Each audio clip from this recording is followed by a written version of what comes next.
গরমে স্বস্তি পেতে পেঁয়াজ রসুন ছাড়া মাছের হালকা ঝোল খুঁজছেন? তাই আজ আমি আপনাদের জন্য নিয়ে এসেছি সজনে ডাঁটা, আলু আর বেগুন দিয়ে রুই মাছের একটা রেসিপি, যা স্বাদে হবে অতুলনীয় আর শরীরের জন্য তো ভীষণ উপকারী। অনেকেই ভাবেন পেঁয়াজ রসুন ছাড়া মাছের ঝোলের বুঝি স্বাদ হয় না, কিন্তু রঙটা দেখে কি তাই মনে হলো? তাই আজকের এই বিশেষ মশলার মিশ্রণে ঝোলটা খেতে ভীষণ সুস্বাদু লাগে। চলুন, রান্নাটা শুরুর আগে আপনাদের কাছে আমার একটা ছোট্ট অনুরোধ রইল, ভিডিওটা ভালো লাগলে লাইক করতে ভুলবেন না। আর এই রকমই সব ঘরোয়া রান্না পেতে অবশ্যই চ্যানেলটা সাবস্ক্রাইব করে পাশে থাকার অনুরোধ রইল। নমস্কার, সুরভি রান্নার তরফ থেকে সকলকে স্বাগত। আমি সুরভি আবার একবার চলে এসেছি আপনাদের মাঝে আমার নতুন একটা রেসিপি নিয়ে। এই নিরামিষ মাছের ঝোলটা তো শুধু খাওয়া যায় না, তাই তার সাথে খাওয়ার জন্য সুন্দর একটা লাঞ্চ থালিরও আয়োজন করেছি। গরমের মধ্যে হালকা পাতলা একদম সেই অনুযায়ী দুপুরে রান্নাবান্নাটা শুরু করে দিয়েছি। এই যে সবার প্রথমে আমি এখানে 2 পিস রুই মাছ নিয়েছি, যেটা ভালো করে আগেই ধুয়ে পরিষ্কার করে নিয়েছি। এবার রুই মাছটার মধ্যে অল্প একটু নুন আর হলুদ দিয়ে মাছটা ভালোভাবে মাখিয়ে নেব। বললে বিশ্বাস করবেন না, একবার এই মাছের ঝোলটা রান্না করে খেয়ে দেখুন, আপনারা পেঁয়াজ রসুন দিয়ে আর রান্না করার কথা ভুলেই যাবেন।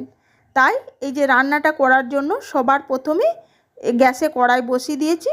কড়াইটা প্রথমে ভালো মতো গরম হয়ে যাওয়ার পর এর মধ্যে দিয়ে দিলাম সর্ষের তেল। তেলটা প্রথমে ভালোভাবে গরম করে নেব।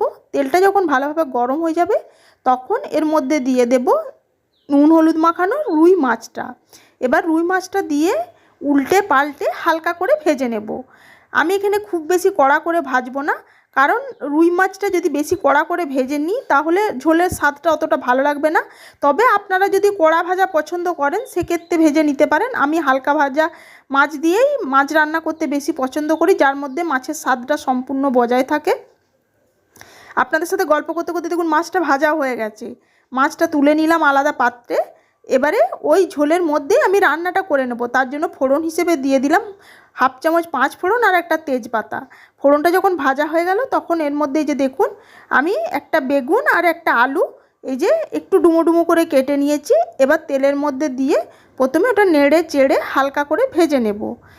আলু আর বেগুনটা যখন এই পর্যায় পর্যন্ত ভাজা হয়ে যাবে তখন এর মধ্যে দিয়ে দিলাম ওই যে কেটে রাখা সজনে ডাঁটাগুলো।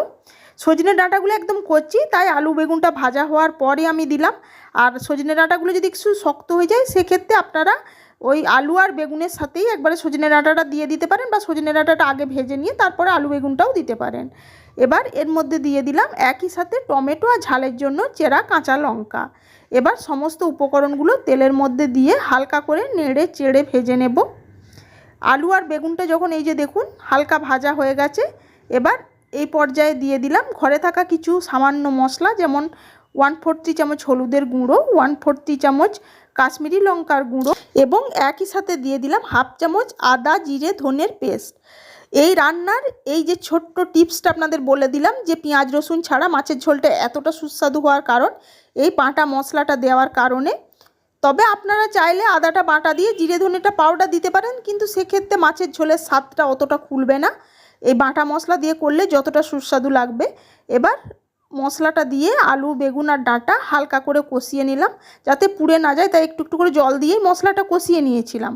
যখন ভালোভাবে মশলাটা কষানো হয়ে গিয়েছিল, মশলার কাঁচা গন্ধ চলে গেল, তখন এর মধ্যে ঝোল বানানোর জন্য দিয়ে দিলাম পরিমাণ মতো জল আর স্বাদ অনুযায়ী নুন। নিয়ে নুনটা দিয়ে ভালোভাবে মিশিয়ে নিয়ে এবার একটু জাস্ট ফোটা শুরু হবে তখন সেই পর্যায়ে দিয়ে দিলাম ভেজে রাখা মাছগুলো, নিয়ে একটা ঢাকা দিয়ে রান্নাটা হতে দেব। ভীষণ সহজ রান্না, দেখলেন তো কত সহজে তৈরি হয়ে যায়। গরমের দিনে আপনাদেরকে বেশিক্ষণ রান্নাঘরে থাকতেও হবে না। আর এই যে দেখুন ঝোলটা আমার তৈরি হয়ে গেছে, একদম হালকা পাতলা, অথচ দেখতেও কিন্তু সুন্দর। উপর থেকে দেখতে ভীষণ কালারফুল, কিন্তু দেখুন যখন রান্নাটা সার্ভ করবেন দেখবেন উপর থেকে ভীষণ সুন্দর একটা কালার, অথচ কিন্তু হালকা পাতলা হবে। ওই কাশ্মীরি লঙ্কা গুঁড়োটা দেওয়ার জন্যই দেখতে কালারটা এতটা মানে সুন্দর এসেছে। চলুন এবার এটা নামিয়ে সুন্দর করে সার্ভ করে দিই। মাছের ঝোলটা তো আর শুধু খাওয়া যাবে না, আপনাদের প্রথমেই বললাম, তাই এই যে দুপুরে অল্প কিছু আয়োজন করেছি গরমের দিনে খাওয়ার জন্য পারফেক্ট একটা থালি। উচ্ছে আলু সেদ্ধ, মুগের ডাল আর এই যে মাছের নিরামিষ একটা আলু বেগুন আর সজনে ডাঁটা দিয়ে ঝোল। দেখলেন তো কত সহজে তৈরি করে ফেললাম আজকের এই সুস্বাদু নিরামিষ মাছের ঝোলের রেসিপিটা। আপনাদের কাছে কেমন লাগলো অবশ্যই জানাবেন। চলুন এবার এটা সুন্দর করে সার্ভ করার পালা। আজ তাহলে এটুকুই। আমার রেসিপি যদি ভালো লেগে থাকে তাহলে আমার ছোট্ট পরিবারের সদস্যের পাশে থাকার অনুরোধ রইল। ধন্যবাদ।